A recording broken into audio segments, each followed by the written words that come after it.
இனியவை என்று கேட்டுட்டு இருக்கீங்க புதியுகம் எஃப்எம்ல with me Manimaran and Soumya. வணக்கம் சௌமியா. வணக்கம் மணிமாறன். எப்படி இருக்கீங்க? ரொம்ப நல்லா இருக்கேன். வழக்கமாக கேட்குற ஃபார்மாலிட்டி கேள்வி கிடையாது. இன்னைக்கு நான் உள்ளபூர்வமாக ஏன் கேட்டேன் அப்படின்னாக்கா, இன்னைக்கு பார்க்கும்போது ஏதோ பயங்கர ஃப்ரெஷ்ஷாக இருக்கும்போது ஒரு ஃபீல் இருந்தது. அதனால தான் நான் கேட்கும்போது நீங்கள் என்ன சொல்கிறீங்க, சும்மா மேலோட்டமாக அப்படி தெரியுதா இல்லை உண்மையிலேயே நீங்கள் பயங்கர பிரைட்டாக இல்லை? இன்னைக்கு ஏன் பிரைட்டாக இருக்கேன் அப்படின்னு பார்த்தீங்கன்னா, இன்னைக்கு நாள் பார்த்தீங்கன்னா அவ்வளோ அற்புதமான ஒரு நாள் அப்படின்னு சொல்லலாம். ஏன்னா இன்னைக்கு பார்த்தீங்கன்னா வேர்ல்ட் மிலிட்ரி ஸ்பவுஸ் டே. ராணுவ அதிகாரிகள்லாம் இருக்காங்க இல்லையா, அவங்களுடைய மனைவியருக்கான ஒரு நாள் தான் இது. நல்ல தினம் இது. அதாவது நிறைய தினம் போகுது, ஆனால் இந்த மாதிரி தினத்தை நம்ம கண்டிப்பாக கடைபிடிக்கணும் அப்படின்றது தான் உண்மையான விஷயம். ஏன்னா அவங்களுடைய மனநிலை நீங்கள் அவங்க இடத்துலன்னு சொல்லியிருந்தீங்க. அதேமாதிரி பார்த்தீங்கன்னா சென்னையில் கூட இப்போ ரீசெண்டாக முகுந்த் வரதராஜன் அவர்கள் காஷ்மீரில் நடந்த அந்த சண்டையில் வீர மரணம் அடைஞ்சிருக்கிறார். ஸோ இந்த மாதிரி தினம் அவங்களுக்காக நம்ம கண்டிப்பாக கடைபிடிக்கிறது நியாயமான விஷயம் இல்லையா? கண்டிப்பாக. இது சம்மந்தமாக பேசுறதுக்கு 2 கெஸ்ட் கூட வர போகிறாங்க. ஆனால் இப்போ 8 மணி கரெக்டாக சொல்லிட்டீங்க. நான் அதை தான் சொல்ல வந்தேன்.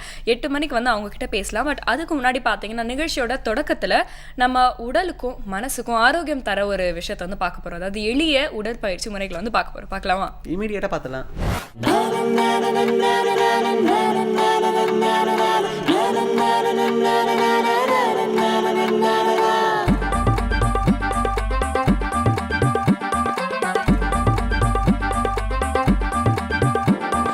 கையிலே கிடைத்த செல்வமே இந்த நாளல்லவா. வாழ்க வளமுடன். இப்போது மனிதன் பல்வேறு நோய்களால் அவதிப்பட்டுருக்கிறான். அதில் முக்கியமாக நுரையீரல் சம்மந்தப்பட்ட நோய்கள் இன்றைக்கு மனிதனை நிறைய பிரச்சனைகளை கொடுத்துட்டு வருதுங்க.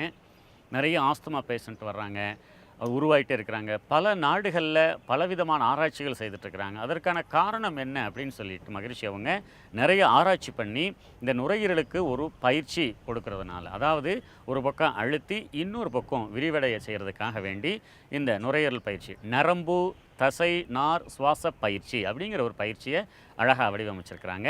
ஏற்கனவே நம்ம கைப்பயிற்சி பார்த்துருக்குறோம், கால் பயிற்சி பார்த்துருக்குறோம். இப்போது இந்த பயிற்சி எப்படி செய்கிறது அப்படிங்கிறத நாம் இப்போ பார்க்க போகிறோம். இப்போது இந்த மூச்சு பயிற்சியை நாம் முதல்ல 7 நிலைகள் இருக்குது. அதில் முதல் 2 நிலைகளும் வஜ்ராசன நிலையில் தான் செய்யணும். அதே சமயத்தில் இந்த பயிற்சியில் 7 நிலைகளில் முதல் 2 நிலைகளும் ஹை பிபி இருக்கிறவங்களும் ஹார்ட் பேஷண்ட்டும் செய்யக்கூடாது. கர்ப்பஸ்திரிகள் இந்த 2 பயிற்சியையும் செய்யக்கூடாது. மீது எல்லோருமே இந்த பயிற்சியை நாம் செய்யலாம். இப்போ நாம் வஜ்ராசனத்துக்கு வரலாங்க.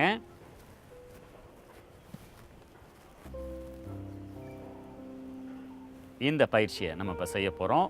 வஜ்ராசனத்தில் உட்காந்துருக்குறோம். 2 கைகளும் சின்முத்திரையில் இது மாதிரி வச்சுக்கணும். சின்முத்திரையில் வச்சுக்கணும்.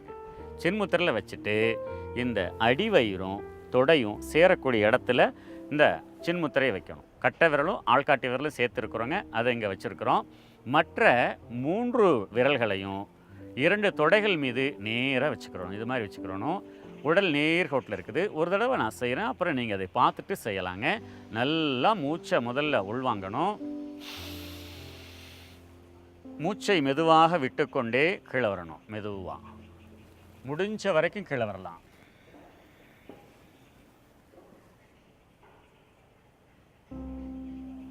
மீண்டும் மூச்சை இழுத்துக்கொண்டே மேலே வர வேண்டும். இதில் ரொம்ப ஸ்பீடாக இருக்கக்கூடாது. இந்த பயிற்சியும் கண்களை மூடித்தான் செய்யணும். ஏதாவது வயிற்றில் ஆப்ரேஷன் ஏதாவது பண்ணியிருந்தீங்கன்னா 6 மாத காலங்களுக்கு இந்த பயிற்சி செய்யக்கூடாது. இந்த பயிற்சியை நாம் இப்போது செய்யலாம். 2 கைகளும் சின்முத்திரையில் வச்சுக்கோங்க. நல்லா நிமிர்ந்து உட்காந்துக்கோங்க. ரொம்ப ஃப்ரீயாக உடலையும் மனசையும் ரொம்ப ஃப்ரீயாக வச்சுக்கலாங்க. கண்களை மூடிக்கோங்க. இன்ஹேல், முதல்ல நல்லா மூச்சை உள்வாங்குங்க. மூச்சை விட்டுட்டே மெதுவாக கீழே வரலாம். ரொம்ப ஸ்லோவாக வாங்க. டவுன். கழுத்து முதுகு வளையக்கூடாது. நான் சொல்லும் பொழுது தான் நீங்கள் மேலே வரணும். மூச்சை இழுத்துட்டே அப் டவுன். மூச்சை விட்டுட்டே கீழே வாங்க. மூச்சை இழுத்துட்டே மேலே வாங்க. மூச்சை விட்டுட்டே கீழே டவுன் அப். ஒரு நிமிஷம் கவனிங்க. இப்போ நீங்கள் செய்கிறது பாருங்கம்மா.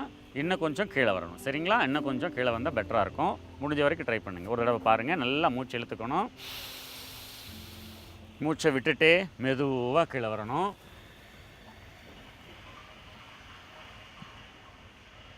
மீண்டும் மூச்சு இழுத்துட்டே மேலே வரும். அதே மாதிரி இந்த பயிற்சி செய்யும் பொழுது பின்பகுதி மேலே தூக்கக்கூடாது. அதை நீங்கள் கவனத்தில் வச்சுக்கிறணும். இது மாதிரி 5 முறை இந்த பயிற்சியை நாம் செய்யணும். மறுபடியும் செய்யலாங்களா? ரெடி. 3 விரல்களையும் நேராக வச்சுக்கோங்க. இந்த தோள்பட்டையை இயல்பாக வச்சுக்கணும், தளர்வாக வச்சுக்கணும், டைட்டாக வச்சுக்கிறாதீங்க. இப்போது இன்ஹேல், மூச்சை நல்லா இழுங்க. மூச்சை விட்டுட்டே மெதுவாக கீழே வாங்க, டவுன்.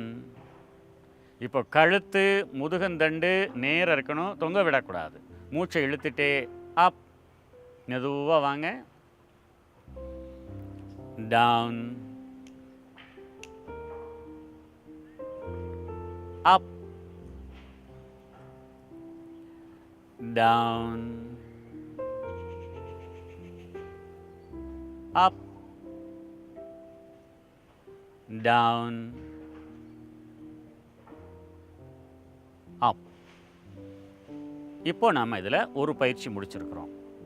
அடுத்த பயிற்சி ஆதிமுத்திரை, அதாவது கட்டை விரலை உள்ளே வச்சுட்டுங்க, 4 விரல்களை இது மாதிரி மடிச்சுக்கணும். மடிச்சுட்டு அடி வயிற்றில் அழுத்தப்பட்ட நிலையில் 2 கைகளும் நல்லா சேர்த்து வச்சுக்கோங்க. இதெல்லாம் நிமிர்ந்து உட்காந்துக்கலாம். இதுலேயும் உங்களால் முடிஞ்ச வரைக்கும் கீழே வரலாம். எக்காரணம் கொண்டும் தலை கழுத்து வளையக்கூடாது, நேர்கோட்டில் இருக்கணுங்க. நல்லா மெதுவாக மூச்சு இழுத்துக்கோங்க. மூச்சை விட்டுட்டு மெதுவாக கீழே வாங்க, டவுன்,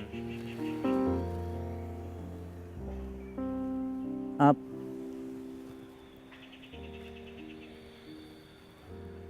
டவுன்,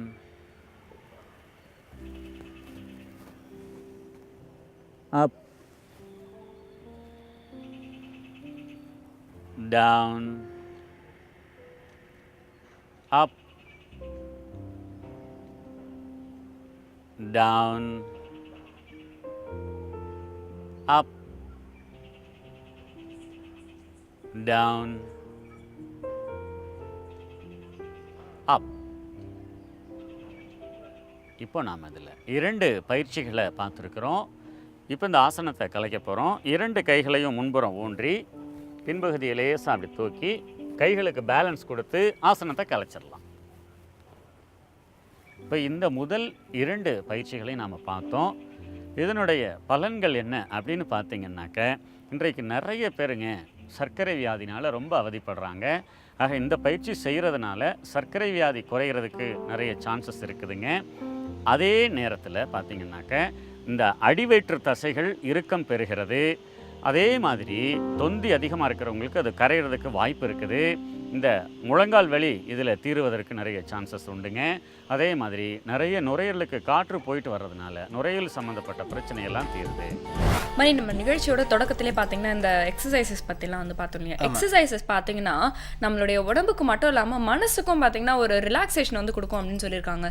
நீங்கள் அதை வந்து கேள்விப்பட்டிருக்கீங்களா, எக்ஸ்பீரியன்ஸ் பண்ணியிருக்கீங்களா? இல்லை, அது கேள்விப்பட்டிருக்கேன். இன்னொரு விஷயம் என்னன்னாக்கா, நம்மளோட உடல் உறுப்புகளில் ஒட்டு மொத்தமாக பார்த்தீங்கன்னா ஒவ்வொரு பகுதியும் ஏதோ ஒரு வேலையை பண்ணிக்கிட்டே இருக்கு இல்லையா? நம்ம அதை பெருசாக வந்து கவனிக்கிறதே இல்லை, அதை மைண்ட் பண்ணுறதே இல்லை. நம்ம மட்டும் நம்ம வேலையை பார்த்துட்டு இருக்கோம். பட் அந்த ஒவ்வொரு இடத்துக்குமே ஏதோ ஒரு பயிற்சி செய்கிறது வந்து அவ்வளோ நல்லது, அவ்வளோ ஆரோக்கியம் தரக்கூடியது அப்படிங்கிறத நம்ம ரியலைஸ் பண்ண முடியுது இந்த மாதிரி பயிற்சிகள்லாம் பார்க்கும்போது. கண்டிப்பாக நம்ம ஸ்கூலில் வந்து பிடி கிளாஸஸில் வந்து பண்ணதோடு சரி, அதுக்கப்புறம் நம்ம எங்கே பண்ணோம். அதனால இனிமேல் நம்ம இந்த நிகழ்ச்சியை வந்து பார்த்துட்டாவது நம்ம வந்து வீட்டில் தினம் காலையில் வந்து பண்ணணும் அப்படிங்கிறது சின்ன வேண்டுகோளோட இன்னும் நிறைய விஷயங்கள் நம்ம நிகழ்ச்சியில் காத்துட்ருக்கு. புதிய FM ஸ்டேஷனில் இது இனியவை என்று.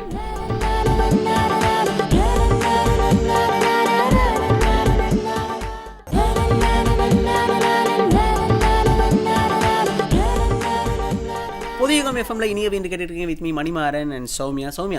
நம்ம நிறைய விஷயங்கள் பார்த்தீங்கன்னா பேச்சாளர்கள்கிட்டேருந்து கற்றுக்கலாம், எழுத்தாளர்கள்கிட்டேருந்து கற்றுக்கலாம்னு அடிக்கடி உங்ககிட்ட சொல்லியிருக்கேன். இன்னைக்கு வந்து இந்த பகுதியில் நம்ம என்ன பார்க்க போகிறோம் அப்படிங்கிறத நான் சொல்லவா, நீங்கள் சொல்ல போகிறீங்களா?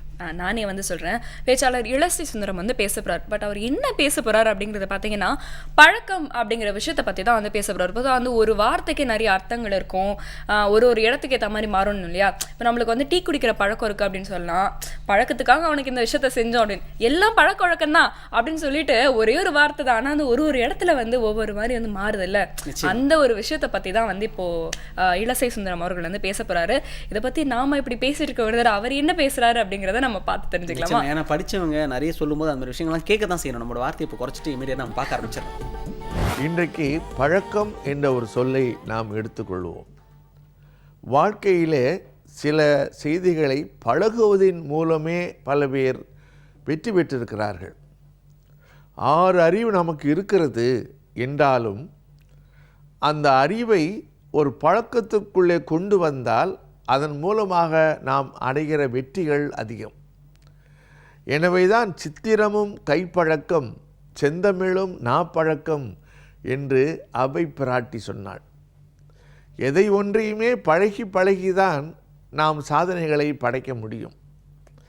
ஆனால் தான் ஒரு சிந்தனை சொல்லுகிறது, செயலை விதையுங்கள் அது பழக்கமாகும், பழக்கத்தை விதையுங்கள் அது வழக்கமாகும், வழக்கத்தை விதையுங்கள் அது வாழ்க்கையாகும்.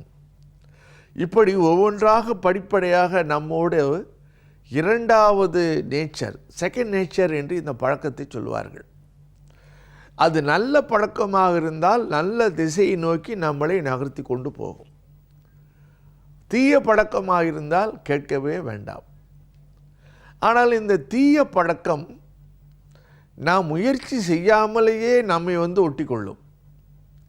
நல்ல பழக்கம் நாம் முயன்றுதான் பெற வேண்டும். இதுக்கு ஒரு உதாரணம் சொல்லட்டுமா? கெட்ட பழக்கம் என்பது களைகள் மாதிரி. வயலில் தோட்டத்தில் களைகள் முளைக்குதில்ல, அது நம்ம விதைச்சி முளைக்கிறதில்ல, தானாகவே முளைச்சிரும். தீய பழக்கம் என்பது அப்படி. ஆனால் நல்ல பழக்கம் என்பது நாம் திட்டமிட்டு இப்படித்தான் செயல்பட வேண்டும் என்று வரையறுத்து அந்த பழக்கத்தை ஆட்படுத்தி கொள்வது. எனவே தான் அதற்கு நாம் கொஞ்சம் அதிகமாக சிரத்தை எடுத்துக்கொள்ள வேண்டும். சாதாரணமாக ஒரு சைக்கிள் ஓட்டி பழகுவது என்றால் கூட அதற்கு பழக்க வேண்டும், கார் ஓட்டுவதற்கு பழக்க வேண்டும். எந்த சாதனை செய்வதென்றாலும் எடுத்த எடுப்பிலே வராது. தட்டு தடுமாறி தான் நடக்கிற குழந்தை கொஞ்சம் கொஞ்சமாக நடை பழகுகிறது. எப்படித்தான் இருந்தாலும் பழகித்தான் ஆக வேண்டும். நீச்சல் அடிப்பதையும் கார் ஓட்டுவதையும் கரஸ்பாண்டன்ட் கோர்ஸிலே படிக்க முடியுமா?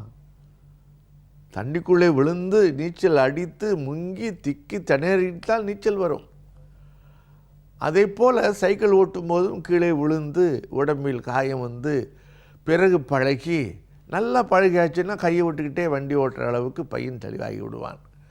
எனவே பழக்கம் என்பது அவ்வளவு முக்கியமானது. எனவே பழக்கத்தை நல்ல பழக்கங்களாக ஆக்கி கொள்ளுங்கள். நீங்கள் ஆக்கி கொண்டால் அது உங்களை விட்டு எந்த நேரமும் பிரியாமல் உங்களுக்கு வழிகாட்டும்.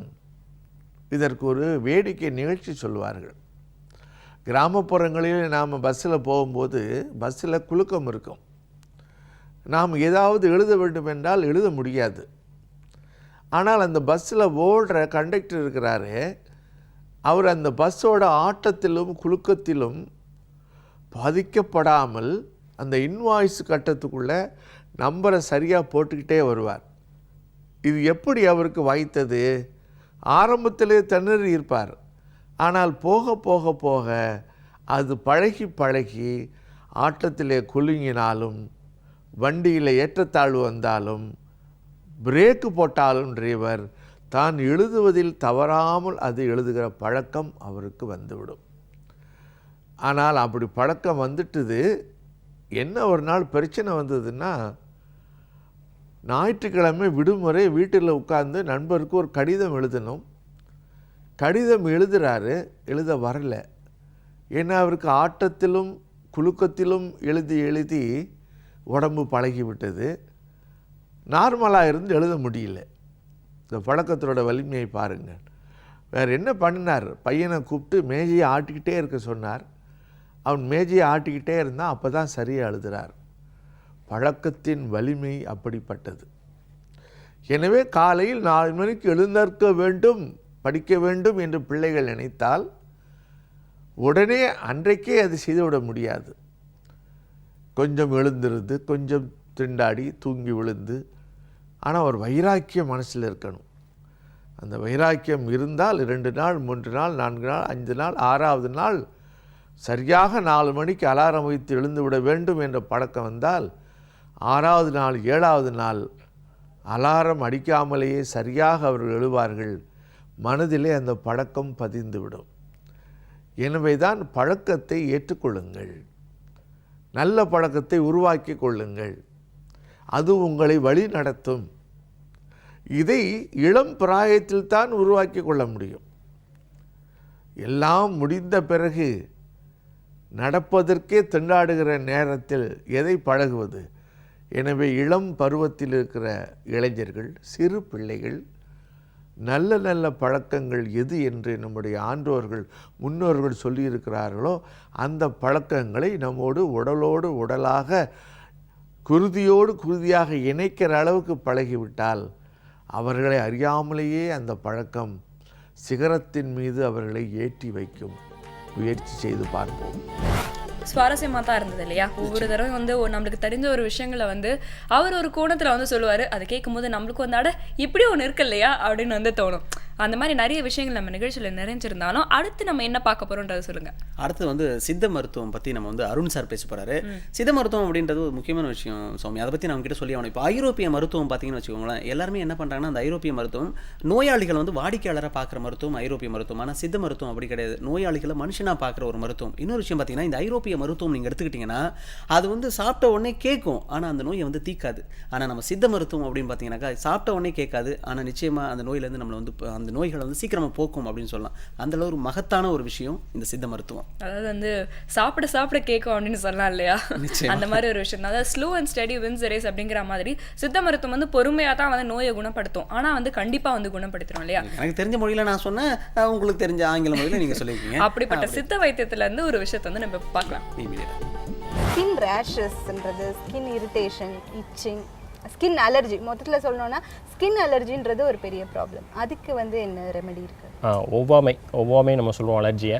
அது இந்த கோடை காலத்தில் அதனுடைய தாக்கம் வந்து அதிகமாக இருக்கும். அதாவது அதிகமாக வேர்க்குது, வேர்வை வெளியேறக்கூடிய பகுதியிலெல்லாம் நம்ம சோப்பை போட்டு அடைச்சி வச்சிடறோம் இல்லையா? இந்த சோப்பை போட்டு அடைச்சி வச்சிடறோம். அதனால தான் வேர்க்கூறு வருது. வேர்க்கூறு வந்து கொப்பளமாகுது, அப்போ அரிப்பு வருது. ஏற்கனவே தோல் வியாதினால் பாதிக்கப்பட்டவங்களுக்கு இந்த அரிப்பு இந்த கோடை காலத்தில் இன்னும் அதிகமாக இருக்கும். அதனால் அந்த அரிப்பு வராமல் தடுக்கிறதுக்கு என்ன செய்கிறது? கோடை காலத்தில் முடிந்த வரைக்கும் சோப்புகளை பயன்படுத்துகிறத வந்து தவிர்க்கணும். ஏன்னா முழுக்க அது கெமிக்கல் தான். நல்ல மனமாக இருக்குது, அந்த நறுமணத்தில் இருக்குது, ஸ்ட்ராபெரியில் இருக்குது. சோப்பில் எதுக்கு ஸ்ட்ராபெரி? இந்த நறுமணம் இருக்குது. இது எல்லாமே தோலில் போய் அடைச்சிக்கும். உங்களுக்கு நறுமணம் வருது, சோப்பு போட்டு குளித்து 1 மணி நேரம் கழிச்சும் கையில் வாசம் வருதுன்னா உங்கள் வேர்வை துவாரத்தை அந்த சோப்பு அடைச்சிட்டு இருக்குன்னு தான் அர்த்தம். நம்மளுடைய நோக்கமே என்ன? வேர்வை துவாரங்களை சுத்தப்படுத்தணும் தான் நம்ம வந்து குளிக்கிறோம். உடம்பை சுத்தப்படுத்தணும், உடல் உள்ள எல்லா துவாரங்களையும் சுத்தப்படுத்தணும். அதன் மூலமாக உடம்போட ஹீட்டை குறைக்கணுங்கிறதுக்காக தான் குளிக்கிறோம். இப்போ சோப் போட்டு குளிக்கும்போது அந்த எண்ணெய் முழுமையாக அவாய்ட் பண்ணுறது, அதுக்கு பதிலாக என்ன தேய்ச்சி பாரம்பரியம் நம்ம குளிச்சிட்டு இருந்த பாசிப்பயிறு மாவு, கடல் மாவு, இல்லை மூலிகை குளியல் பொடி, பாசிப்பயிறு, கார்போ அரிசி, கிச்சிலி கிழங்கு, கோரைக்கிழங்கு, வெட்டி வேர், சந்தனம், விளாமிச்சு இதெல்லாம் கலந்தது தான் அந்த நலுங்குமான்னு சொல்லுவோம். அந்த நலுங்கு மாவு தான் பாரம்பரியம். தேய்ப்பாங்க, ரொம்ப குழந்தைங்களுக்கு அதை தேய்ச்சி குளிப்பாட்டணும்னு சொல்லுவாங்க. அந்த நலுங்கு மாவை தொடர்ந்து எல்லாருமே பயன்படுத்தும். முக்கியமாக இந்த கோடையில் பயன்படுத்தினா அந்த வேர்வை துவாரங்களில் எந்த ஒரு இன்ஃபெக்ஷனும் ஏற்படாமல் இருக்கும். அதனால் இந்த அரிப்பு வந்து குறையும். லேசான வெந்நீரில் குளிக்கலாம். இந்த அரிப்பு வராமல் இருக்கிறதுக்கு, தோல்வியாதி அதிகமாக இருக்கிறவங்களுக்கு லேசான வெந்நீரில் குளிக்கலாம். மருத்துவம்னு பார்த்தீங்கன்னா ரொம்ப சிம்பிளாக சொல்லணும்னா அருகம்புல்லை வேரோட பிடுங்கிட்டு ஒரு கைப்பிடி அளவு, ஒரு 10 மிளகு, 2 வெத்தலையை காம்பையும் நடுநரம்பையும் நீக்கி அருகம்புல்லையும் நல்லா தண்ணியில் நல்லா அலசிட்டு 10 மிளகையும் லைட்டாக இடிச்சிட்டு இதெல்லாம் ஒரு 1 லிட்டர் தண்ணி ஊற்றி நல்லா கொதிக்க வைக்கணும். அது ஒரு 1/4 லிட்டர் அளவு வற்ற வச்சு வடிகட்டி காலையில் எம்டி ஸ்டமக்கில் கொஞ்சம் குடிச்சிட்டு, அதே மாதிரி சாயங்காலம் ஃப்ரெஷ்ஷாக ப்ரிப்பேர் பண்ணி சாயங்காலம் ஒரு தடவை குடிச்சிட்டு வந்து ஒரு 3 நாளில் அந்த தோல் அரிப்பில் வந்து நம்ம முழுமையாக வெளியில் வந்துடும். வெத்தலை, அருகம்புல். சரி. வெத்தலையில் ஆனால் வந்து அது காம்பை நீக்கிடணும்னு அதை காம்பை நீக்கிடணும். ஒவ்வொரு விஷயத்துக்குமே சில விஷயங்கள் சொல்லியிருப்பாங்க. இப்போது இஞ்சியை பயன்படுத்தும் போது தோல் சீவி பயன்படுத்தணும், கடுக்காயை பயன்படுத்தும் போது விதையை நீக்கி பயன்படுத்தணும். அதாவது இஞ்சிக்கு புறநஞ்சு, கடுக்காய்க்கு அகநஞ்சு. அந்த நஞ்சுங்கிறது என்ன? அதனுடைய நற்செயலை தடுக்கக்கூடிய சத்துக்கள் அதில் இருக்குங்கிறதுனால சித்தர்கள் நுணுக்கமாக அதை கவனித்து அதை நீக்கி பயன்படுத்துங்கன்னு சொல்கிறாங்க. அந்த வகையில் வெற்றிலையோட நற்பயனை அந்த காம்பு தடுக்கும். அதனால் காம்பை எடுத்துகிட்டு பயன்படுத்துங்க அப்படின்னு சொல்லியிருக்காங்க. பாட்டிங்களாம் அப்படி எடுத்து போட்டுட்டு பண்ணுவாங்க. அது ஏன் பண்ணுறாங்கன்னு தெரியாது. நீங்கள் சொல்லும் போது அது தெளிவாக புரியுது. அதற்கு மேலேயும் அந்த நோய் இருந்ததுன்னா நம்ம நாட்டு மருந்து கடைகளுக்கு இருக்கக்கூடிய கருஞ்சீரகம், ஒரு சீரகத்தில் கருப்பு வெரைட்டி கருஞ்சீரகம்னு ஒரு மாட்டு சரக்கு இருக்கும். அந்த சரக்கை வாங்கி வறுத்து பொடி பண்ணி ஒரு 3 விரல் அளவு காலை, மதியம், இரவு 3 வேளையும் சாப்பிட்டு வந்தீங்கனாலே இந்த தோல் அரிப்பிலேருந்து முழுமையாக நம்ம வந்து நிவாரணம் பெற முடியும். ரொம்ப நன்றி டாக்டர். நிச்சயமாக வந்து டாக்டர் சொன்ன ஒவ்வொரு விஷயமே ரொம்பவே பயனுள்ளதான விஷயங்களாக தான் இருக்குது. ஏன்னா வந்து நம்மளுடைய வாழ்க்கை முறையில் இருக்கக்கூடியது அவர் சொல்கிறாரு. மிளகுன்றதும் இல்லை ஜீரகன்றது வெத்தலைன்றதுலாம் எல்லாமே வந்து நம்ம டெய்லி பயன்படுத்துறது தான். ஆனால் எதுக்கு பயன்படுத்துகிறோம், எந்த காம்பினேஷனில் பயன்படுத்தணும்னு நமக்கு தெரியாது. அதை சரியான அளவில் சேர்த்து பயன்படுத்தும் போது அது உடலுக்கு எவ்வளவு நல்லதை கொடுக்கும் அப்படின்னு நம்ம இன்னைக்கு தெரிஞ்சுக்கிட்டோம். சௌமியா, நம்ம எவ்வளோ நாளும் சொன்னாலும் சரி, சித்த மருத்துவம் தான், அதுக்கு இணையாக எதுவுமே கிடையாது அப்படின்னு நம்ம ஒத்துக்க தான் வேணும். பெருமையான விஷயம் அப்படின்னு கூட சொல்லலாம் இல்லையா? ஸோ இந்த மாதிரி நிறைய யூஸ்ஃபுல்லான சுவாரஸ்யமான விஷயங்கள்லாம் காத்துட்ருக்கு புதிய FM ஸ்டேஷனில். இது இனியவை இன்று.